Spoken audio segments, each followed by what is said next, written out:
All right. How that everyone here still have some energy since it's, a bit late, or I think it's the last session. Thank you very much for coming to this talk about Kubernetes and MicroProfile. My name is Alex Soto. I work in Red Hat. I'm contributing in several magazines, and also I'm the co-author of Testing Java Microservices. If you are here in the EclipseCon, you can use this code, this one, which basically lets you buy anything from Manning with a 40% of discount. But also, if you want, I'm also raffling 2 electronic book version of my Testing Java Microservices, and the only thing that you need to do is just follow me in Twitter with a picture mentioning me and with the hashtag EclipseCon19, and then you will get into this raffle. If there is any question, please don't wait until the end. Just raise your hand and I will try to answer it.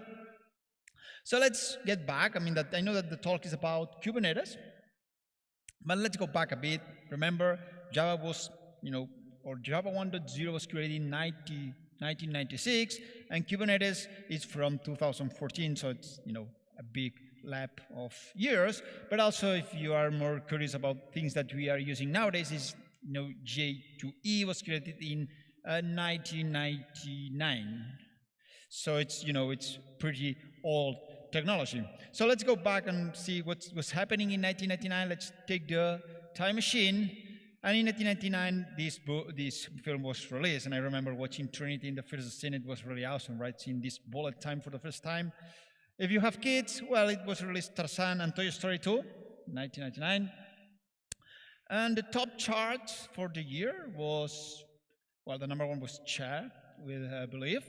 But it was really nice because if you see all the top 5 songs were done by females, which is really great. And of course, you are in Germany and you love football. All of the World Cups you have won has said that. And in 1999, United States wins the FIFA World Cup. Right? Yep. No? Maybe you. So yeah, they won the World Cup. So let's go a bit more serious. This is how we developed in 1999. We've got our monolith. We all know how a monolith looks like. It has some modules inside this monolith, several models, and inside each of these models, there is some components as well. And then maybe 2 years ago, 3 years ago, depends, we start thinking that it would be a good idea to break down this monolith into one thing that we called microservices. So we start spreading all of these modules and components across a network. So now all our components are interconnected using the network. So we are effectively doing distributed computing. Of course, in microservices, some of the services has their own databases and multiple points of entry. For this reason, it's really important to have an API gateway, because depending on the kind of users, depending on what you're going to try to do, you're going to reach one module or another one. But of course, there are some kind of problems, is that you are deploying all these microservices independently in an isolated way, so you can choose this service to change it to a new version, and you are not changing all your application but just one small part. But what's happened when this service fails? Well, actually it's not only this service the one that it fails, it's failing all the transitive services that are calling. So the things becomes quite interesting when it's a failure.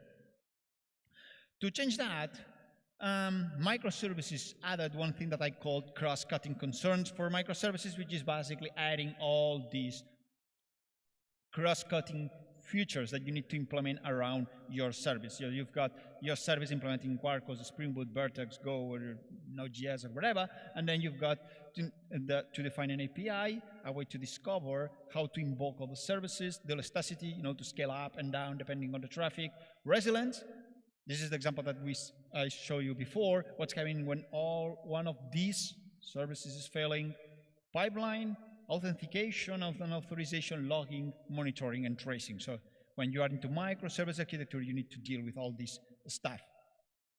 Of course, if you are into Kubernetes, you are just fixing all these problems with discovery and invocation, thanks of the concept of service, the service resource that we are putting in Kubernetes, and then we've got elasticity that you can just do kubectl scale up and you scale up and down release.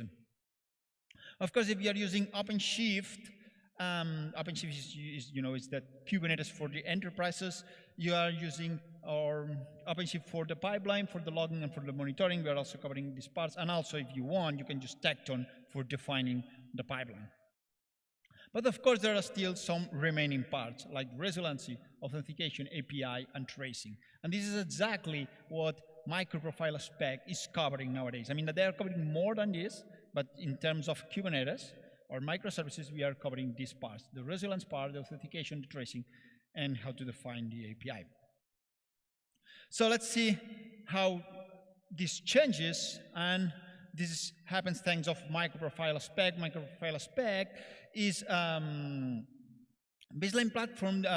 It's like let's say that it's a community project, like for example Jakarta E, but it's more focused on solving problems for the microservices. But again, the important thing about MicroProfile is that it's a specification. So you just have a spec, and then several vendors implement around this spec. And this is for MicroProfile 3.1, which is the latest one. It was released, I think, like 1 week ago. And you can see that it's open. There is Open Tracing, Open API for monitoring, tracing. And then there is REST client for invoking other services, config for configuring your service, health check, GWT propagation for security, and authentication authorization, metrics, fault tolerance for the problem of, or fixing the problem of resilience that you have when you are using microservices in Kubernetes. And then it's also reusing some of the already existing specs. You can see, for example, CDI. This is the Java E CDI spec, JSON-P and JSON-B for JSONs, and then there is JAX-RS for defining endpoints. And finally, which is important here, is that there is also the umbrella, which are outside of the official MicroProfile spec, but there are important ones, like, for example, Reactive Streams operators, which allows you to create reactive code following a spec instead of a vendor locking solution. And as far as I know, there are some kind of discussions nowadays to move these Reactive Streams operators into the official specs. Of course, there are several vendors implementing MicroProfile spec. You see that, for example, this Apache Tommy is one. Then there is Kumuli, Quarkus Open Liberty, Spyara, and Elidon. These are just implementators of this MicroProfile spec. So let's see it in demo. I mean, that's just slides, and you can find all the information in the website. But let's see a bit of code. In this case, I'm going to use Quarkus. But again, you will see that I'm only using the spec. So the thing that works in Quarkus, it also works with any other solution. And the thing that does make it different, I will explain you why and how you can make it run correctly. So let me create a new project. Let me go, for example, here. Okay. Then I can do a new project. There is a Bootstrap website where you can go there and download it, and it downloads a Bootstrap project for MicroProfile. In this case, I'm going to use directly the one from Quarkus, which I'm just going to create. I'm going to use the 0.25. It's not the latest one. The latest one is 0.26, but it has been released today. And well, I have not tried it yet, so I prefer to wait a bit. Let's call it, for example, getting started. Okay, and now this just a scaffold, a project for us. I can open it, and As you can see, here I'm using one of the microprofile spec, which is JAX RS. This annotation is to set the path that you want to respond to this resource, and then I'm saying that I want to use a get, so when I'm doing a get in a /hello, I'm just getting hello. This is just a JAX RS resource. Of course, we can go here and deploy it. Try to move this a bit. Okay.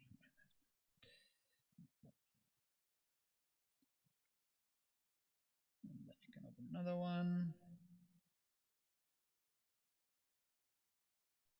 Okay, then I can do a call, or well, I can do HTTP and think that it's hello.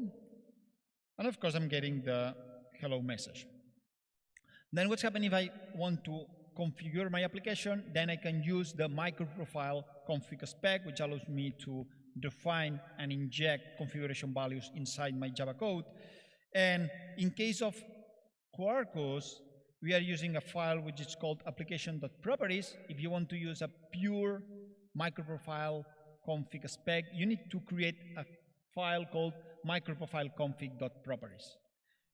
Since this will work as well with Quarkus, but in this case, by default, it creates an application.properties because we are using this file for other things. But it's exactly the same at the end, it's just changing the name. So you can do a greeting.message equal aloha, and then I can go here, I can change this return message for the configuration value that I've added. So the only thing that I need to do is just use config property. Notice that this is an annotation that comes from org.eclipse.microprofile.config, so it's just the spec one. And I can put here a string message, for example. If you are using a pure microprofile spec, for example, Payara, you should put here inject as well, right? Because you need to say, I want to inject, this comes from the CDI spec, and what I want to inject is this config property that it's called greetings.message. You can work this, and it works, but in Quarkus we say, okay, I know that this is a config property, and I know that I want to inject this property inside, so I need to put this annotation. So in Quarkus, this inject is mandatory. Well, we can leave it. And then if I go here and I do again this, you see that I'm getting aloha. So this is the configuration. So this, in this case, I'm using the microprofile config spec to configure my application. More things that I can do, for example, is overwrite this value. Suppose that, since I'm in the Kubernetes system, probably you are configuring your application with a config mac that at the very end it's an environment variable. So it's really easy to do. I'm just going to show you.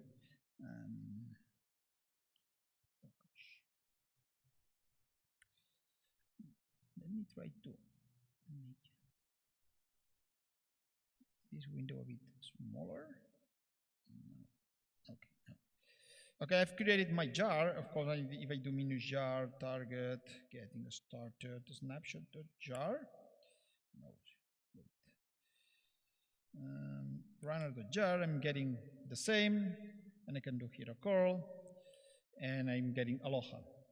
But if I want to overwrite, the only thing that I need to do is just do an export, because I want to create an environment variable, which is going to do greetings or greeting message equal hi, and then of course I can again start the process, and now when I do hello, I'm getting the hi. So this is one of the great things about microprofile config. You define your configuration file, in your configuration file your values, but then you can overwrite with system properties or with environment variables, which is the way of working with Kubernetes.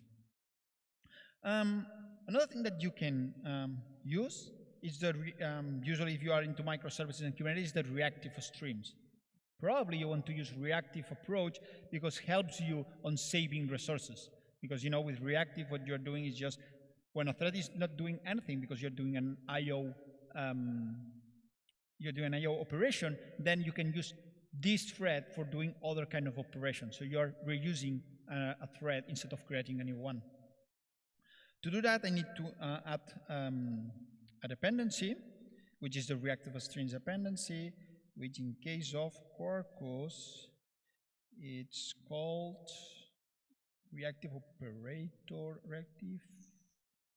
Streams operator. So I'm going to add this to my POM. I will show you what I'm doing now with extension. Now, basically what I'm doing is just adding a new dependency. Notice that Visual Studio Code shows me here that I've added a new dependency, which is the Quarkus Small Reactive Streams operator, which is the implementation of the MicroProfile Reactive Streams. And then I just need to do next thing. If I want to do reactive, I can create a new endpoint. Get.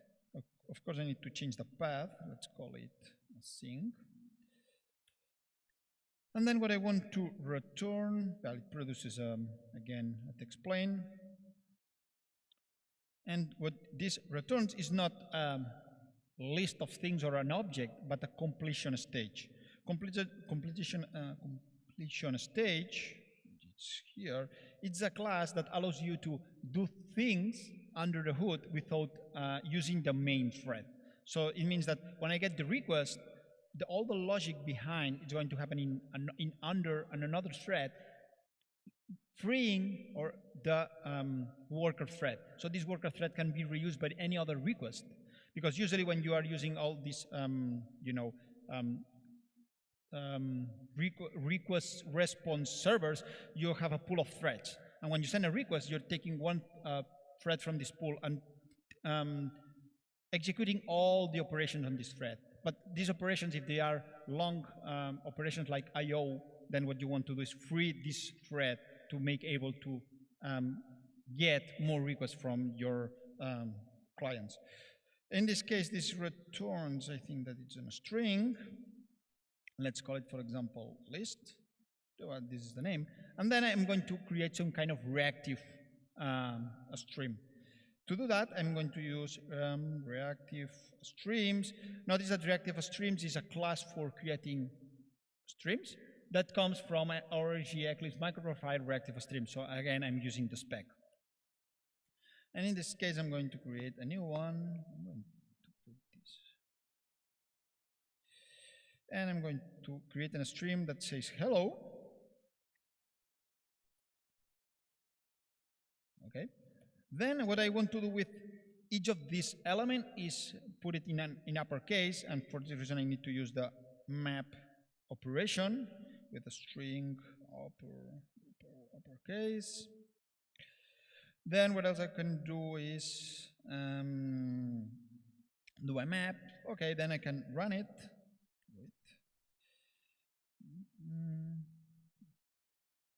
Let's map.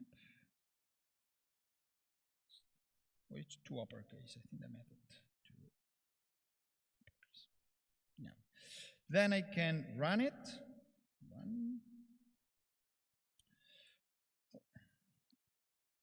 To list. So I'm going to take each of these elements individually. I'm going to make it an uppercase, and then when it's an uppercase, I'm going to put it inside a list. This is the to list. Then I want to run this, and when I finish to run, what I want to do with the result is then I can just now. Then apply, and this is the list, L2 string. So what's happening here is that I'm going to send a request to /async. It's going to execute all this iterating over hello, transform this hello to uppercase and put it inside a list, but without blocking the main thread. So the main thread will be free, meanwhile it's doing these operations, to process another incoming.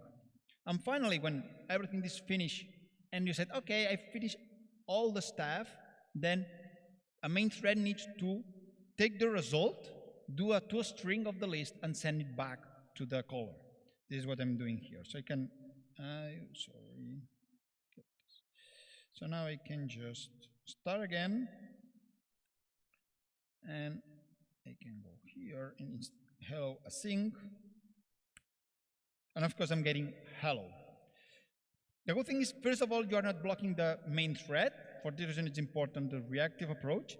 The second thing is that since you are using this, you can say fluent language or DSL, you can start applying different things. Map is for transforming the elements, but for example, I can use this thing, which is to remove the duplicated. So now if I run it again, you'll see that instead of hello, you have hello without one L, because I'm just removing the this thing. And all these things happens in another thread, not the main thread, which is important message against reactive. Of course, remember that I said that there is also OpenAPI, which allows you to visualize what's your API. This is one of the main things of the microservices. Remember, the first topic was API. You need to define an API, and probably you want to inspect what's going on in your API. To do that, you can again add a new extension, which is OpenAPI, which is from MicroProfile.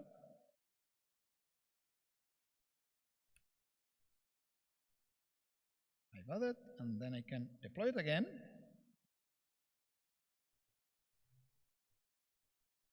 Okay, and now I can go to localhost Swagger UI. This is the default endpoint where the Swagger is publishing the results. So Open Tracing is using the Swagger format for publishing your API. You can define it by yourself manually, or you can leverage to make automatically by the MicroProfile aspect. In this case, you can see that we have hello and we have a hello async. Of course, if I click, well, this is the Swagger API. You can just try it from here. So if I just do try and execute, I'm just getting again this high thing. Another important thing is health checks. If you know Kubernetes, you know that there is the concept of liveness proofs and readiness proofs, right? Liveness proof is that the pod is up and running, and the readiness proof is that the pod is ready to start receiving traffic. Usually the difference is that something is ready when you have, for example, if you need to update caches or you need to sync with a database, then your service is up and running because it has started, but you still need, you are applying some kind of under operations for updating the database schema. So this is the difference between readiness and liveness. And again, MicroProfile takes care of this. You just need to add another extension, which is fault health. I think that if I put health, it will be installed. Yes. And then I can create some health checks. Just need to go create a new health checks.java, new Java class. Health check relays on CDI, so I need to put this as an application scope. This is the notation of CDI. And then I can start defining a new health check. In this case, we're going to do the readiness check. I need to do that. This produce something. It produces readiness check. So you have this annotation that comes from our Eclipse MicroProfile health. Public health check. Health. See? And then I can just return health. Health check response, for example, or health, yeah, I think that it's, I'm checking if I can, we can put it here on name with it's like, I am alive, for example. And then I can just say that it's down or up. Then this is where you put your logic saying, if I'm migrating some data from database A to database B, then I will put here some kind of, if the migrator has terminated, then up, if it has not been terminated, that down. In this case, we can put it, for the sake of simplicity, up, and then you build this. And that's all, or not. Check. Okay. Now, we have defined this new readiness and this new readiness proof. Then, to test it, you just need to start again. And if I go to HTTPI, instead of hello, I go to health or health. Okay, let's start with health. You see here the checks saying that it's up. And if I go to health / live, is it liveness? Is it red? You're seeing that it's up because this is what I put it there, right? So we thought I can code my liveness and readiness proof in this way, in a Java way, without exposing the endpoint, and then the config automatically put it. Let me, yeah. Then, yeah, I mean, there is another thing which is metrics. If you are in the microservices, you still need metrics. So I can add the metrics spec, which comes from the microprofile again. And by just adding the dependency, I've just added this dependency, nothing else.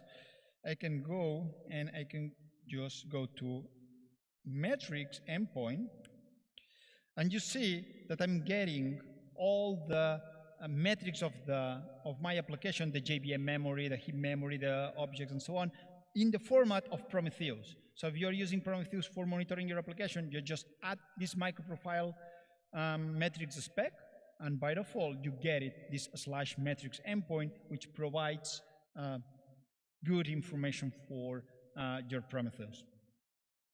Then I'm going to show you some example that I've already developed before. This one, which shows you other kind of microprofile aspects. One of these is the REST client.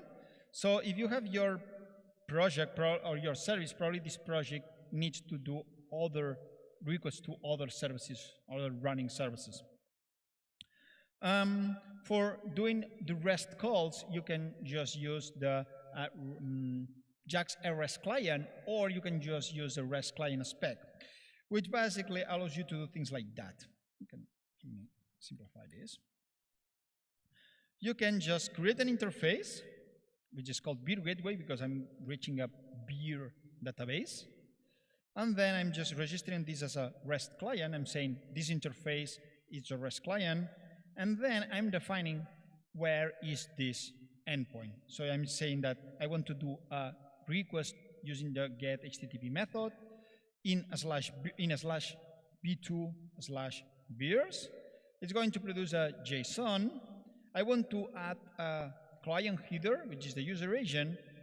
It will receive a query param, which is the page, because since you can get it a lot of beers, what I'm doing here is just saying I want the first page of the beer, the second page of the beer, and so on. And finally, this returns a completion stage of a list of beers. So in this case, what's happening is you're seeing here several aspects at once. The REST client, the JSON-B, because I'm binding JSON documents to Java objects. And finally, the completion stage, which is from JDK, but you are going to see now that I'm using the reactive approach. Then maybe most of you are saying, okay, you say that you're going to /v2/beers, but where I am defining the host, you need to define the host somewhere, right? And this is done in the configuration file. In the configuration file, you define that the class beer gateway needs to go to /mp rest, because it's microprofile rest extension /URL. The URL is api.pangapi.com. So what I'm just putting here is the URL. So you can change the URL for testing purposes without affecting all the client. And then The example is quite more, well, you can see the first page. Wait, I'm going to close this one. I'm going to start this. Okay. Here. Now we can do HTTP slash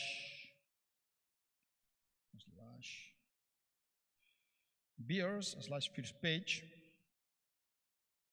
which basically returns the first page of the beers. And you can see here the first page of all the beers. Then, what's happening if I want to get all the beers? It means that I need to navigate through all the pages, right? I need to grab the first page, then the second page, the third, the fourth, blah, blah, until I finish to grab all the beers. And what's happening if I want to filter all these beers, for example, for the ABB, and I want to have strong beers, one that are more than 10. Then it means that I will need to go page by page, storing all these beers in memory, iterating all these beers, filtering, and then return the results. This is one way of doing it, which is the asynchronous way, but you can change this and use a reactive approach. And the reactive approach works like this. I'm just, well, maybe you can not see the code, but I'm just using the reactive spec. I'm just generating this call. I'm calling beer.getBeers. This is the REST client. And I'm passing the page. And when I have all the results, if there is no more results, I know that I finished. And if there are more results, I want to get more and more beers. If there are more and more beers, since it's not on complete, it's going to be on next, and I'm going to return page +1. So what I'm doing here is just a recursive calls of going page 1, I take all the beers, page 2, I take all the beers, page 3, I take all the beers, so on, until I say on complete. But remember that I said that I wanted to filter the beers for the strong beers. So now what I do here is just say beer service. This beer service is this class that returns a flow label, which is a reactive class. Filter that the ABB is more than or greater than 10, right? And you will say, and you are iterating, right? You are storing all the beers and then you are iterating. But since it's reactive, it's not working this way. What is happening in the reactive code is like, I grab the first page, I filter. When I finish filter, I put it the good ones into another stream. And then I do the same for the page 2, and the same for the page 3. So in memory, I'm only allocating the ones that I really want. And then when I finish and I call onComplete, then I will call the thread, the main thread, the one that is responsible to sending response back to the client, and send only the beers that I want. So if you see here, I called beers/all, you see that all the beers are more than 10. Okay, there are several ones. And I've been iterating over all the pages without consuming as much as resources as you can use using an synchronous approach. So we are almost done. If you want to learn more about, for example, Quarkus and how Quarkus uses MicroProfile, you can go to quarkus.io or this cheat sheet. And well, let's wind down. Yeah, we are 2019. Remember the Avengers? You know, it's the I would say I think it's the most grossed film that has ever been done in the history. Guys, if you have kids, yeah, there is Aladdin and Toy Story 4, so Toy Story repeats. The music, I don't want to comment anything about the music. And US won the World Cup again. So that's all. And if you have any question, wherever, you can approach me in the conference, or you can send me a tweet, or in YouTube, or even an email. I mean, that sometimes people ask me, can I send you an email? And it's like, yes, for this reason, the mail is in the slide. If not, I will remove it from that. Thank you very much.